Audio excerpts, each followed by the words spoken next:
Got just 24 hours in Madrid? We've got you covered. In this video, we'll share our ultimate one-day itinerary with top picks for where to eat, what to see, and extra fun things to do along the way to suit your budget. As we go, we'll keep track of costs and break it all down into 3 budget options. Plus, we've linked a blog post with the hotel recommendations for every price range, so be sure to check that out after watching. Okay, let's get into it. First, you gotta have breakfast, or at the very least some coffee. Later on, we'll be going to the National Prado Museum, so we have some great suggestions that are close by and some that are in slightly different parts of the city if you would like to grab breakfast closer to your hotel. Up first is Café del Arte. This place has good coffee, really great breakfast options like the melted burrata on warm toast drizzled with honey. This place is laptop friendly and tons of people come here to work, so if this is a business trip or whether you need to get some work done on your trip or not, this is a perfect option. Café del Arte is in Lavapiés, an artsy district in Madrid. Close by, you can walk around and see incredible street art, especially in Embajadores Street. That's where all the good ones are. So if this is something you're interested in, definitely come to this area. The closest metro stop to Café del Arte is Tirso de Molina, a 5-minute walk away. Although it's in Lavapiés neighborhood, the Lavapiés metro stop is a bit further away, but only a 10 to 15 minute walk to the coffee shop. And how far from the museum, you might ask? It's just a 20-minute walk taking you through some beautiful streets along the way. Another option is Alma Nomad Bakery. This place is a little more north in an area called Chamberí. This bakery is relatively new and it already has amazing reviews. And we can vouch for that. Everything they sell is freshly baked and made with sourdough and organic products. If you prefer something closer to the museum, here are some suggestions. Bon Madrid is a small but gorgeous cafe with a sophisticated vintage vibe. They have the most beautiful cups and plates, and the woman that works there, who is also the owner, is beyond kind and really goes out of her way to make you feel comfortable and happy, and everything was delicious. We highly recommend the cappuccino and the violet cake, but I must say everything looks amazing. You can buy really unique gifts here too. Just keep in mind this place is gaining a lot of popularity and only has 3 tables, so go early. Otherwise, they do have a section in front for takeaway. If you'd like or don't feel like running around, they do have a cafe inside the museum that we thought was really great. Most of the things are a little bit on the pricier side, but you can get a coffee and something small to eat for around 8 to 10 euros. If you're visiting Madrid, the Prado Museum is an absolute must. It's Spain's most famous art museum, home to masterpieces by Velázquez, Goya, Rubens, and so many more. But before you go, there are a few things you need to know, like when to visit, what to see, and how not to go in through the wrong entrance, like we did. So first things first, how do you get to the Prado Museum? First option is by metro. The closest station is Banco de España, line 2, which is the red line. From there, it's about a 5-minute walk. We made the mistake of getting off at Estación del Arte by Atocha train station. It's not much further from the main building of the museum, but it's on the other side of the entrance you go in. There's also a free bus option, depending on where you're staying. If you prefer taking the bus, Madrid has a free electric bus, the 001 line. It stops near the Prado and takes you straight there. Check out our video about how to use public transport in Madrid or Madrid on a budget video after this for all the details. Now let's talk about tickets.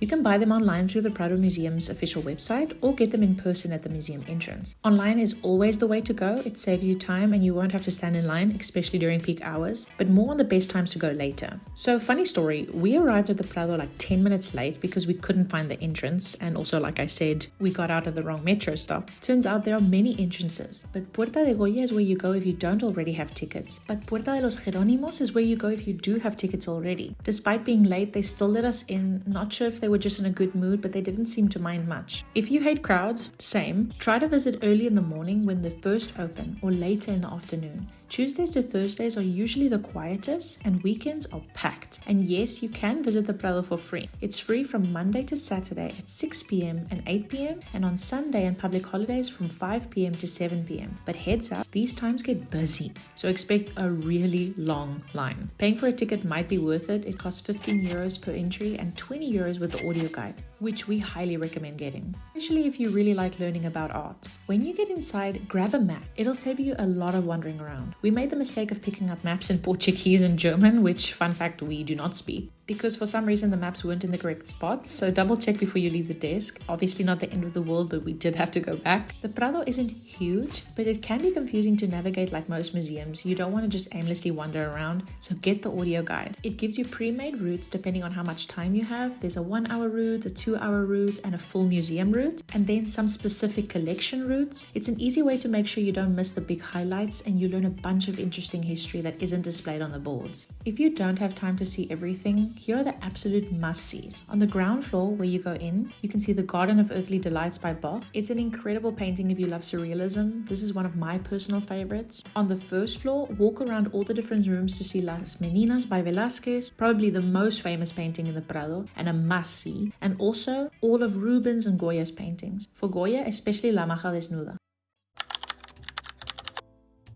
Okay, after all the walking in the museum, you must be starving, so let's get some lunch. One of our absolute favorite places to grab lunch is at Honest Greens. They serve fresh, healthy food made with natural ingredients, no additives or processed stuff, but it's so delicious and full of flavor. Their menu is seasonal, includes many options, all inspired by Mediterranean, Asian, and Middle Eastern flavors. Our favorite things to order that is always available are the piri piri chicken, the hot honey halloumi, and the herb tofu, and the garden bowls in general are incredible. Definitely order the Ben's sweet potato fries with beetroot ketchup and alioli. They are honestly so good. Another thing we always order to drink are the kombucha or their free refill infused water. They're not all my cup of tea, but the strawberry lemonade one is really popular and is insanely good and refreshing. They also have a coffee bar with desserts. We don't love their desserts, but the coffee is really good. And remember, you order first, get a number, and then you sit down and they bring your food. There are many Honest Greens, but the one closest to the museum is in Gran Via. This one gets really busy, so don't go at peak lunch hour at like 2 to 3 p.m.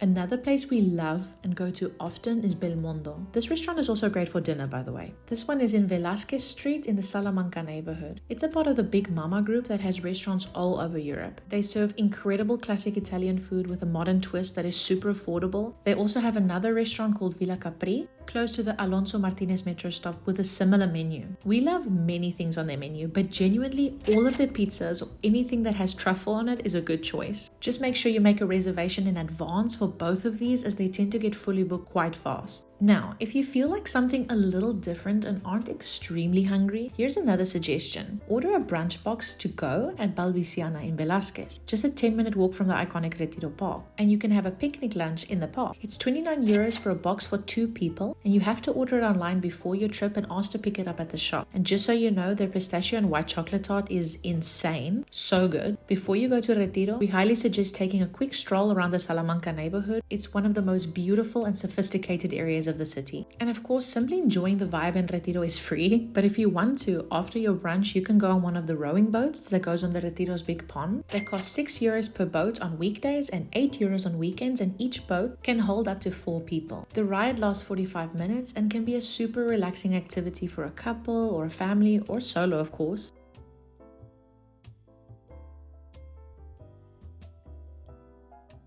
Okay, now let's do some sightseeing. If you chose the Retiro or Belmondo, we recommend you take a 20-minute walk to Sol, or if you're up for it, take a public bike. There are many stations around the park. You'll see the Puerta de Alcalá, Cibeles Palace, the Metropolis building, the Four Seasons Hotel building, and Plaza de Canalejas. Don't go through Gran Via just yet though. We'll get to that later. Once you get to Sol, which is where you'll start if you chose Honest Greens, walk 2 minutes to see Plaza Mayor, another 2 to Mercado de San Miguel. This market is a popular tourist spot, which means it's definitely something to see, but can be pricey. But if it's in your budget, getting a glass of wine and a tapa is a great experience. Walk another 10 minutes to see Plaza de Oriente by the Royal Palace, to see the gardens, and the Felipe IV monument.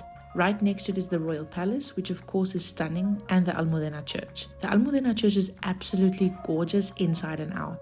We also recommend you go to the Mirador de la Cornisa of the Royal Palace for stunning views of the palace gardens and the city. Walk 5 minutes to Plaza de España, which is beautiful in itself, and it's where you can see the iconic Rio Hotel building. You can actually go up the Rio Hotel. It costs 10 euros to go up, and you can get the most incredible views of the city, and there's a glass floor section that you can walk over if you're brave enough. Once you've taken your pictures, let's go have some dinner. Spanish people have dinner quite late, from around 8 p.m. to 10 p.m. or even later. So don't go too early if you want a lively vibe, but not too late that you can't find a table. As always, making a reservation in advance is the best bet. Straight across from the hotel on the other side of the park is a restaurant we love called La Muca. They have a mix of Spanish and Italian food. They make delicious patatas bravas, and we highly recommend their black charcoal dough pizza. If you prefer something a little more fancy and more Spanish, go to Café de Oriente by Plaza de Oriente, where we were earlier. They have a cozy but classy Art Nouveau decor, and we recommend the oxtail dish and the torrijas for dessert. Since we're close to Gran Via and the night isn't over yet, why not see a show at the theatre, which is one of the things Gran Via is known for? We've linked the website where you can buy tickets in the description. Of course, they are in Spanish, but I still think it's a fun experience regardless. Thank you for watching. Don't forget to check out this video about public transport in Madrid so you know exactly what to do and can travel confidently in the city. If you found this video useful, go ahead and click that subscribe button and we hope to see you in the next one. Safe travels!